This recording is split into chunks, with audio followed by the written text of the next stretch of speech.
This video is brought to you by Dr. Kristen R. Bromley's Guitar Method Book Series and Online Music Academy.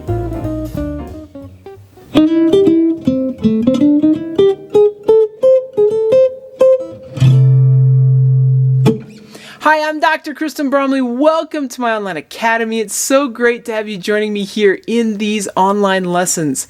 This is lesson 21 in this series that is all about jazz guitar. As you know, I love jazz guitar and I'm delighted to bring this course to you. In this lesson, we're going to work on a tune, which means we're going to apply all the things we've worked on so far in the course to playing this tune, playing the chords for this tune, playing the melody for this tune, and improvising a solo for this tune. So the tune that we're going to work on is called So Much Better, which is actually an original composition, but it's written over the same changes as the American Songbook Standard All of Me. So they use essentially the same chord changes, so you can actually play the melody from All of Me if you'd like to. I'm going to work with So Much Better because I own the copyright for that and All of Me is not in the public domain. So Much Better is actually a tune that I recorded and released on my Musician album, which was a solo jazz guitar album. Has a little singing on it. This one actually has lyrics that can be sung in place of playing the melody, though I'm going to work us through with playing the melody. Now down in the description below, there's a link where you can download a free copy of the sheet music in PDF format. You're going to want to do that so you've got the chord changes in front of you, so you got the melody in front of you, and with the uniqueness of the lead sheets here with the course, I've actually got the melody written in both standard music notation and in tablature. So you can use that tablature if you need to, though I have explained before how it's important for jazz guitarists to learn to read notes, because if we're going to play in an ensemble, we're going to be thrown music that we need to read notation with. And so I've got method books that help with that. You can check those out if you want to. Volumes 1 and 2, or note reading books 1 and 2. They cover the first position, but then book 3 covers all over the neck, which is where we really get going with jazz guitar. So what I'm going to do with this lesson is first start off by just playing one time through that melody and improvising a solo over a backing track so that I can just kind of get it familiar to you and you can get a little bit of an idea how it goes. I'm going to use the kind of improvisation things that we've been working on so far in the course. Then after I play through it, give you a little bit of an idea, and you can play right along with me if you want to. We'll walk through comping the chords with the shell voicings that we've worked on, and then we'll just kind of review some of the improv things that we've been working on and some techniques to kind of work on in getting this tune down. And then I'll talk through any little tricks with that melody, and then I will play over this with backing tracks at various tempos so you can play right along with me and just sort of incorporate any of the ideas that I'm throwing out there. You can play over that and steal as much as you want to. And that's kind of where we'll go, and then I'll wrap it up with a few more little techniques. So let's just go ahead and play this. Now the backing track that we're using, all the backing tracks we use for this series, as I've mentioned before on other lessons, are available on the Jazz Jam Along backing track playlist on the channel. So you can just play along with those backing tracks as much as you would like to. Here I've got it playing and I'm going to play over it, and you can play right here as well. So we're going to do one at 150 beats per minute. I'm just going to kind of play through and demonstrate that tune. I'll play through the melody once, improvise one chorus of solo. So I'll go through that melody, the changes for that melody one time, all 32 bars, playing an improvised solo, and then we'll take a look at some things. We'll hear 6 beats on the hi-hat and then M4 end in the snare drum, and we are in.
Super cool. Okay, so let's look at the melody first. Just a couple things I want to point out with the melody.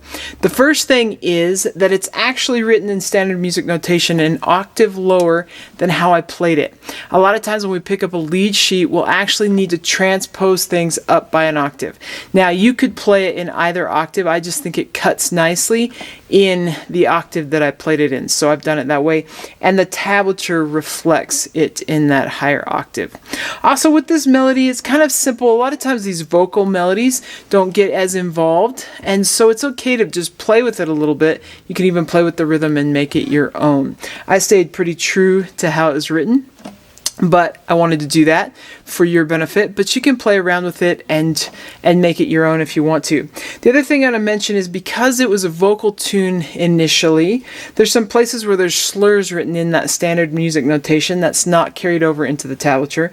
But it's written there in that standard music notation, like right there on that second line in that second bar.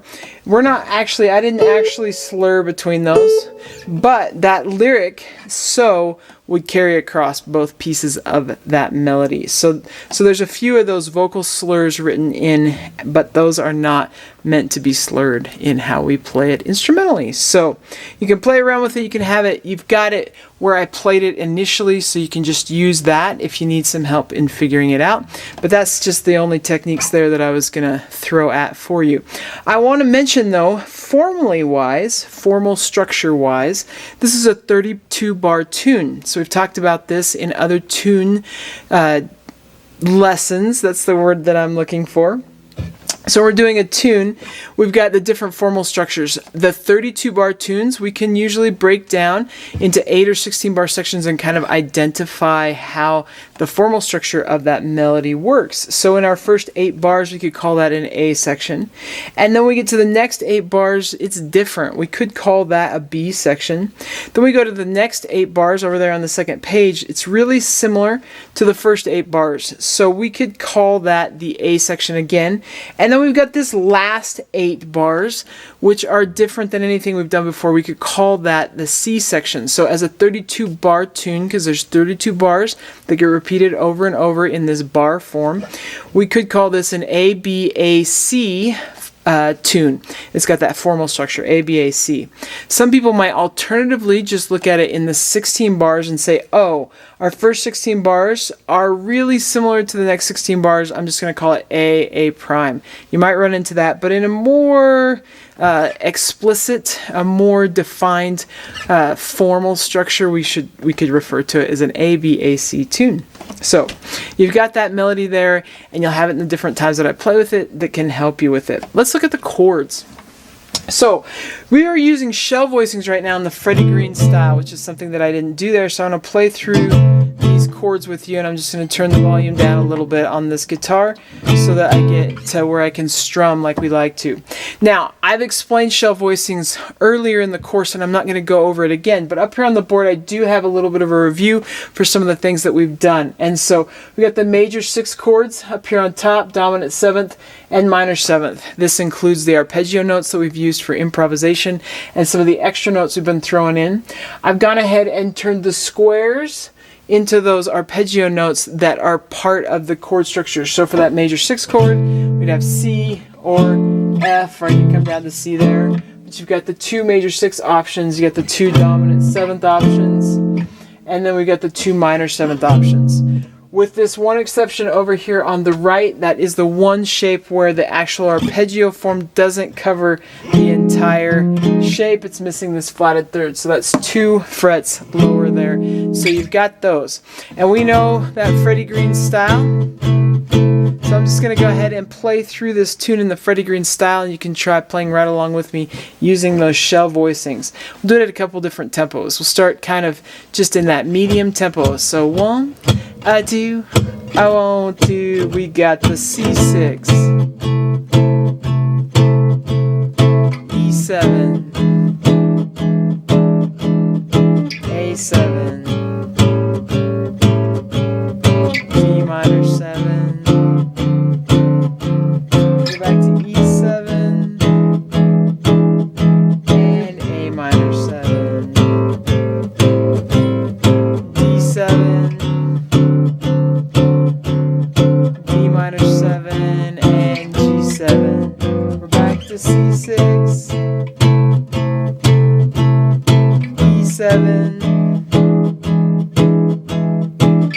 A7, D minor 7, F6, F minor 7, E minor 7, A7, D minor 7, G7, C6. We got the two little turnaround chords there. So the D minor and the G7 in parentheses, which means that we can play those when we're going to turn around back to the top. If we were going to end the tune, we would need to just keep that C6 going for 2 bars. Or we'd need to play that turnaround, but end on C6 like I just did. So let's take it a little bit slower now. Sometimes it's a little challenging to play it slower, but we'll take it a little bit slower. So you got 1, a 2, a 1, 2, we got the C6, E7, A7, D minor 7, E7, A minor 7, and D7, D minor 7 to G7, back to C6. We got the E7, A7, D minor 7, and our F6,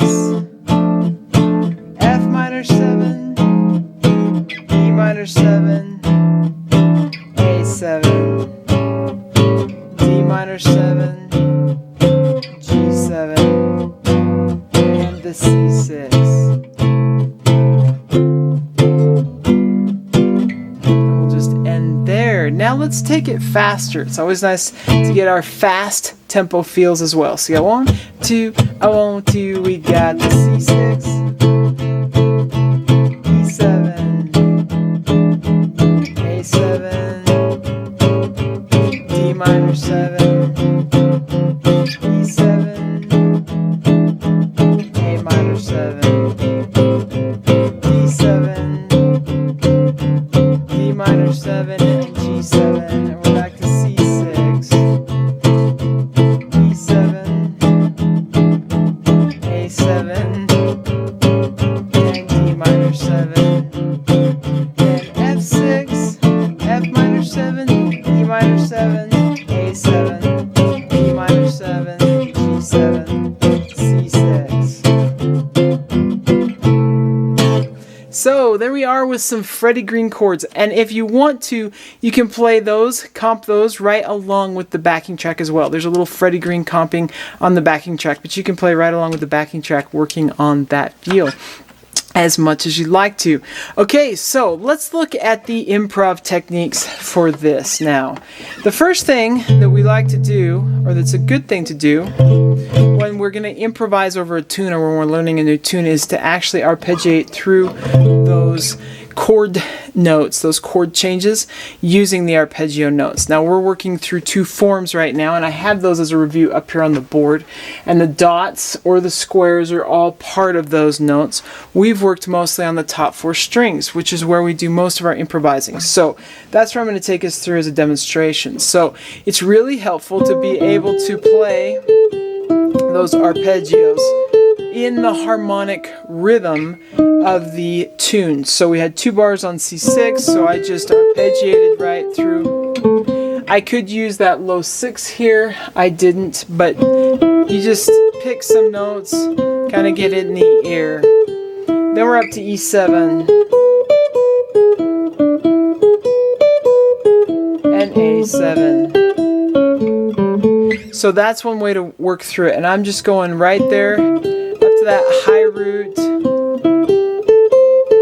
with the ones that have the root on the 6th string, and then I'm playing through just up to the to whatever that high note is. It's the 6th or the flatted 7th, depending on if it's a major 6th, dominant 7th, or minor 7th chord. But I'm playing up to that 7th with the form with the lowest root on the 5th string. And that in case I'm including that low flat 7 there, or the 6th if it was there. So I'm doing C. And then when I go to E, flat 7th, because we have that extra time. And then I would go to the A. So let's do that together, nice and slow. If you need to, you can pause and find where I'm at, but I'm just going to follow these changes using the arpeggios that are hopefully already familiar to us. If this is the first lesson you're jumping in on, you're going to want to check out the previous lessons that can really help you with this. But we go 1, a 2, ready, and we got the C6. Then E7. And A7. And then D minor. We're going to slide back up for E7. And then we got the A minor. I just threw in a little bit different. There's the D7 and D minor and G7 back to C. Could have stayed down there for C to E7 to A7 and D minor and F6, F minor 7, E minor 7, A7, D minor 7, G7, and C6. And we have this little quick turnaround, D minor, G7, if you want to grab it, or you can just leave that out. You could also do it up high if you wanted to. We did that sort of thing in the last lesson where we did a tune, Ellington's Train. So now, once you can do that, like I have sort of gone over a little bit before, it's nice to practice starting on chord tones other than the root. So I could start on the 3rd.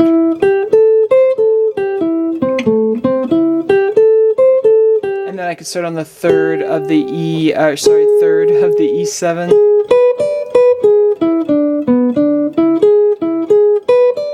Also get a little improvisatory with it, like I just did, where I went back and forth a little bit and didn't stick actually to just trying to nail going up and down, but I switched a little bit.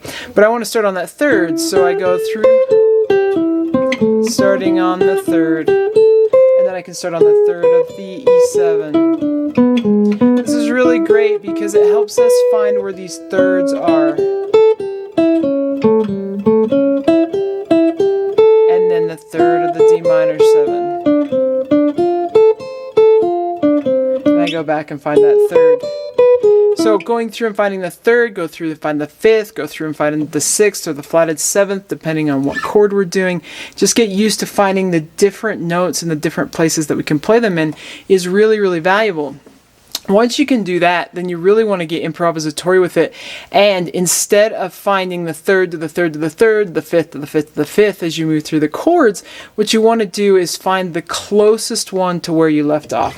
So if I start there on C, just improvising. So I just landed on that 6th. Now I've got a couple options. I could go up to the 5th or down to the 3rd of the E7. So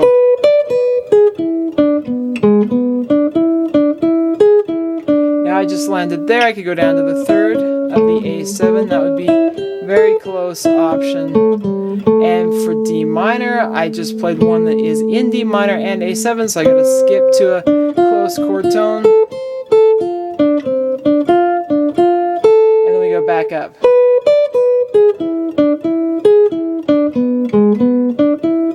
And now down to the A minor. off, I gotta find the D7, then D minor, and G7. And I'm back to C. Now here's where I could stay here if I wanted to. And up to E7. When we play one that's in both chords, we don't have stepwise option. We only have a skip, but I just played there, then back to the A7, so I could be right on that E. Same thing, it's in both chords. D minor.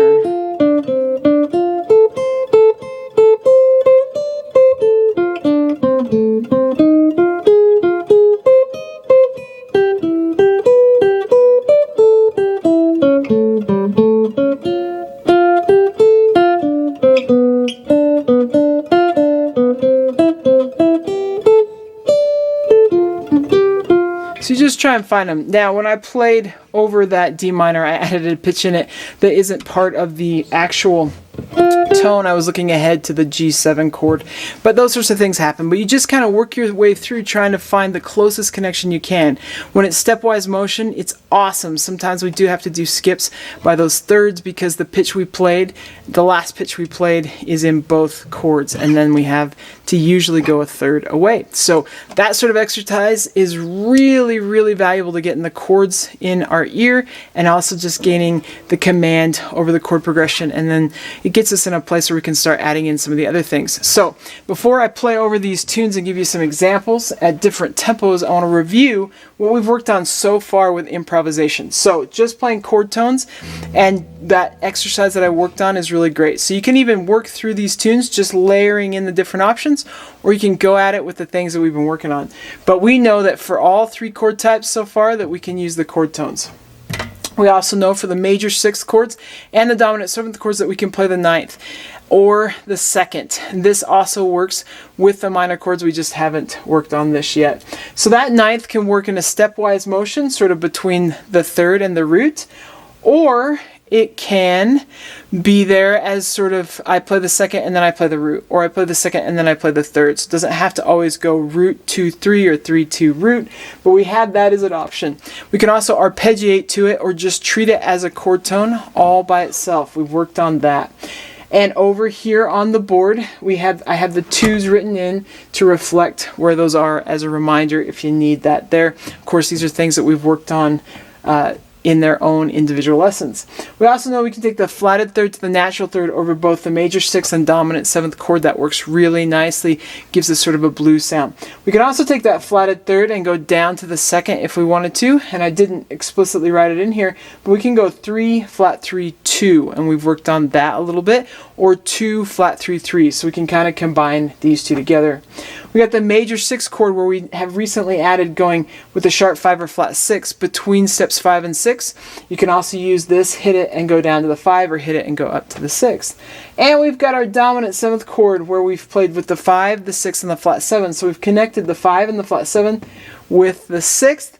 And then we've also looked at the root 7 to the flat 7 movement, and both of these can go either direction, so that's pretty cool.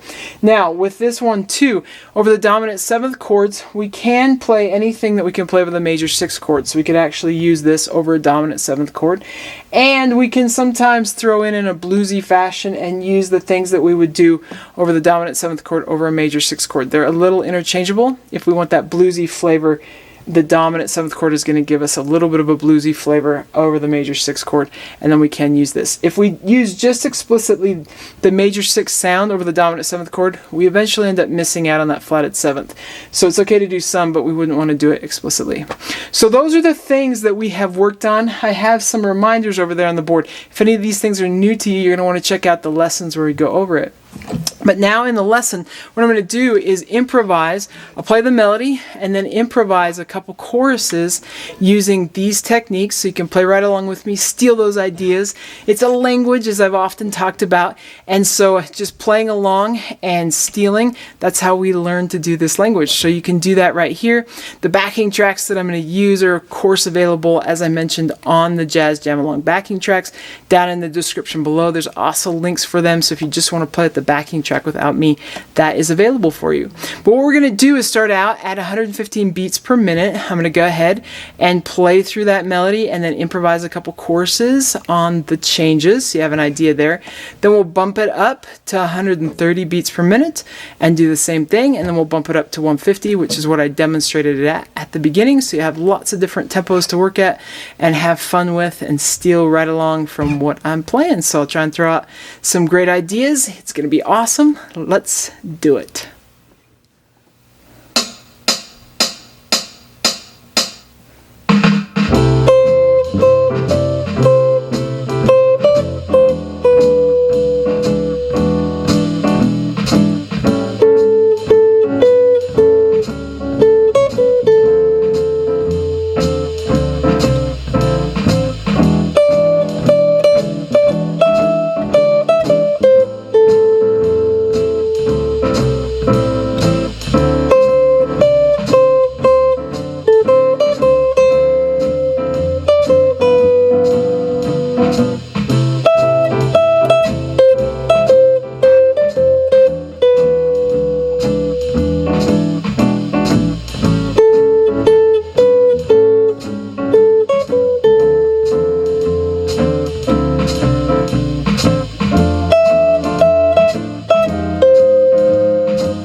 Okay, super fun. At least I hope it's super fun for you. As I mentioned before, those backing tracks are available on the channel, so you can play right along with them. Down in the description below, there's a link you can click on and find for each of the different tempos. You can also find them on the Jazz Jam Along backing track playlist. That's a mouthful, but those are there along with all the different backing tracks that come out as part of this lesson series. So super fun. We've done so many cool things. Hopefully you're starting to see some real results, being able to play a few things.